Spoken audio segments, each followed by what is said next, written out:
Module 4, Tutorial A, we are going to build a Choropleth map in DataWrapper.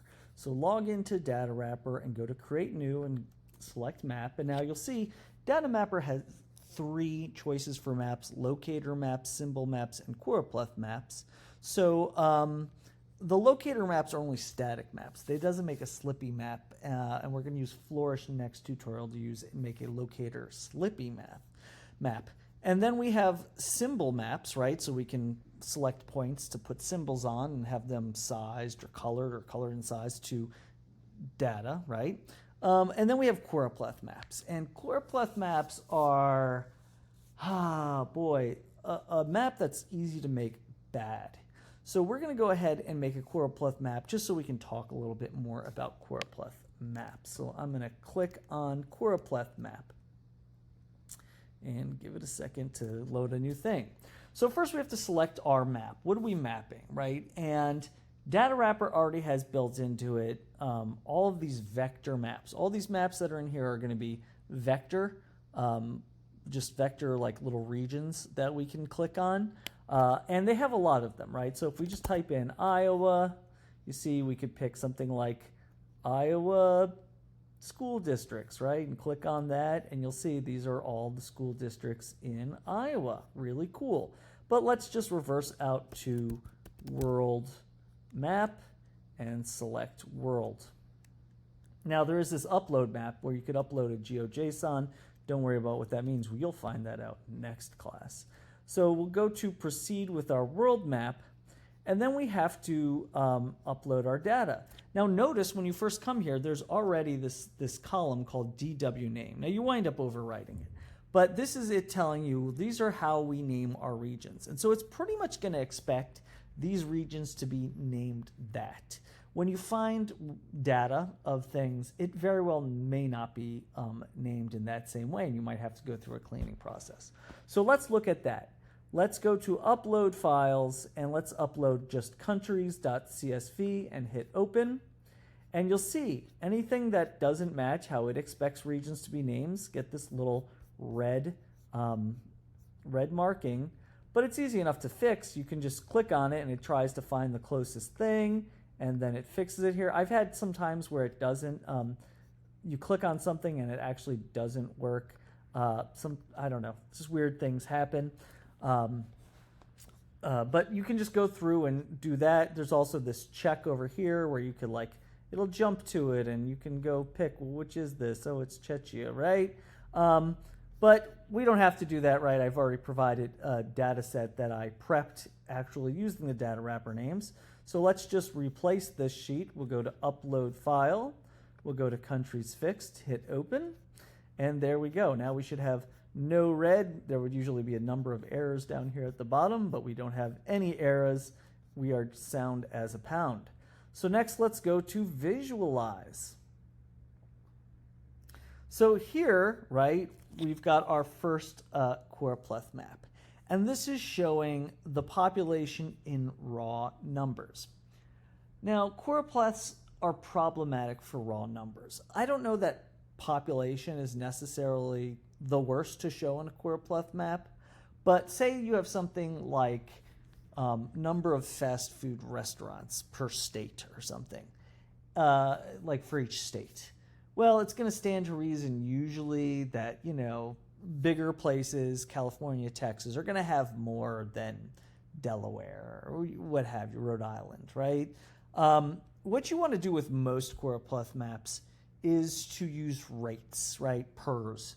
So something like per square mile, per population, right?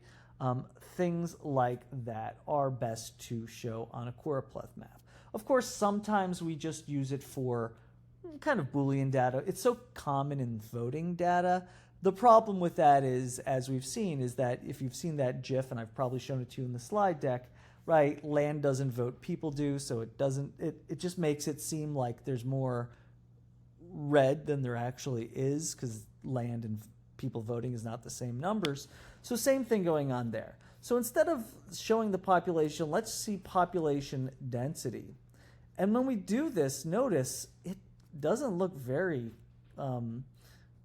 very different, right? It's very contracted here.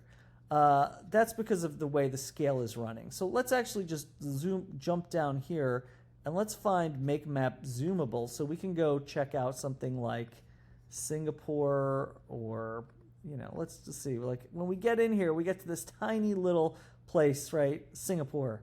And that's showing you it's got 13,000 people per square mile, right? So we've got a problem going on there. How do we fix it? Well, I mean, you could go back here and like, let's sort our values and be like, oh, should we just delete Macau, Monaco, Singapore, Hong Kong? You know what I mean? These ones that really skew the data. And the answer is probably not, right? Let's instead solve it a different way. So there's different things we could do. We could turn this on to like steps, and even then it doesn't change things. How many steps should we have? How about 10 steps? Will we start seeing anything? I'm still not seeing things, right? So that's not good. I'm going to go back to continuous. And what about this interpolation? So linear, right? It's just, you know, from point A to point B. We can do nonlinear visualizations, right? So quartiles, quintiles, don't worry about what those mean. Natural, right? I mean, you should worry a little bit about those. And basically, it's essentially just making a nonlinear scale of this color. I don't know that that's the best way either. I'm going to go back to linear, and I'm going to instead go into this custom range and actually just put a cap on, right? I'm basically going to tell it what's at the maximum at the farthest color, the darkest color, right? And so let's put in 800, right? And there we start to actually get something way more useful, where we're starting to get a better sense of population density. What if I even put it at 500? Will it kind of pop a little more? And the answer is probably right. Now, these obviously have way more than 500, right, to show you who has a lot of population density. Again, this is weighing. Like, what's the lie? What do you want someone to know? Things like that. I'm happy with this binning it at 500, although it should, you know, I would like the legend to say 500 plus, and that's where we come into the legend. And can we do something with the legend format? I guess it doesn't allow me just to go up here and type 500 plus, which is a bummer, but I would love to add a plus to that just to let people know. Let's see, what else? So we did add, again, this can easily be a static map by not allowing the user to zoom in, but we turned on make zap move zoomable, which is great, because now the person will be able to go in and really start to interrogate this data, right? Getting a sense of what are the most populous countries. But of course, this also, right, we have tooltips. So right now, the default tooltip is just kind of showing the country name and the value of population density, but we can absolutely change that. So let's go to the annotate button. Well, first in title, let's change that to, world population density. We'll put in the description per square mile. Data source, right? I actually have a data source that we got it from. That's the link. And I think it's just called Simple Maps where I got it. Alternative description, obviously we should always put that in, right? So Choropleth Map showing world population density, things like that. Map labels, we could do that, but it'll start making it look pretty messy, so I don't recommend that. But let's customize our tooltips. So you see here, right, it's got this thing here, but we can go ahead and get rid of that for a second. And let's put in, region name we can just leave. We'll go to first density, right, in square miles. But this takes a little bit of HTML, maybe even a little CSS. I'm going to wrap this in a B tag, right, to make that bold. And I'm going to call it, I'm actually going to put in front of it, right, density colon, right? So you see it's just following that.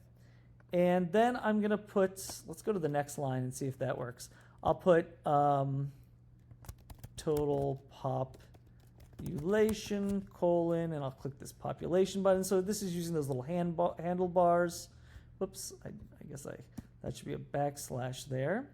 So it looks like we're going to need to put a break there, a break tag there. So you see here, well, it's a little tight. We could go into, let's put another break tag, and we'll put in the area, square miles, little handlebars, and put total area, square miles, colon. So now we're imbuing this with a little more information. As far as formatting these right here, there's got to be a way to probably format these. We do have the map zoomable type things. Of course, annotations, we can add other things, right? We can add text annotations. So just like in our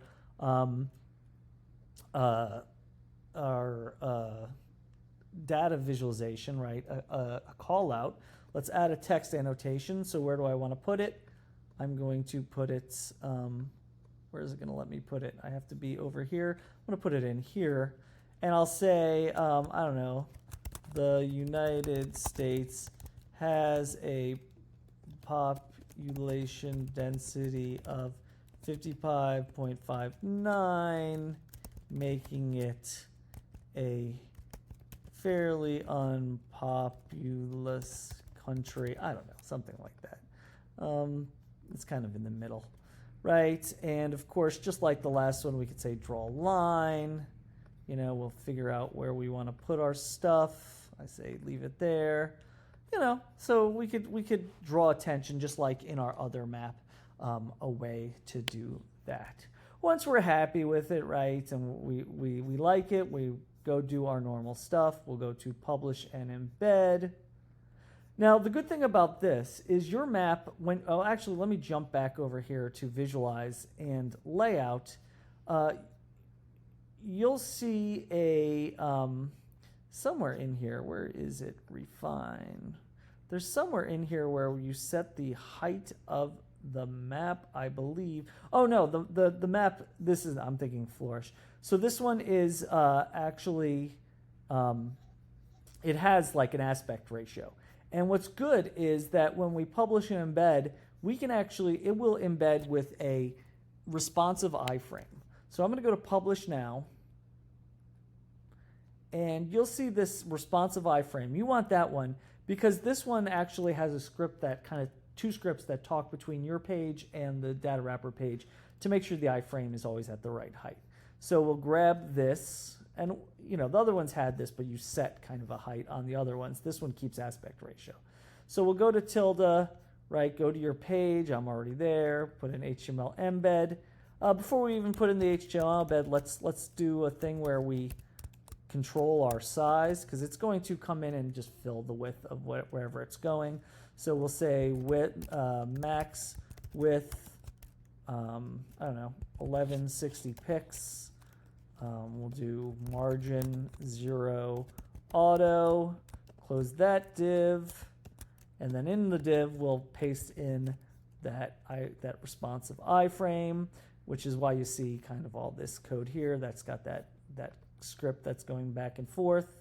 We'll go to publish, we'll open the page, and there it is. There's our interactive Choropleth map that someone can zoom in on. It will be responsive. Now this looks like you must have to art direct this a little bit in DataWrapper. But yeah, everything else is pretty good here. And so we don't have to spend our time fixing it. This is just, you know, a first step on learning this.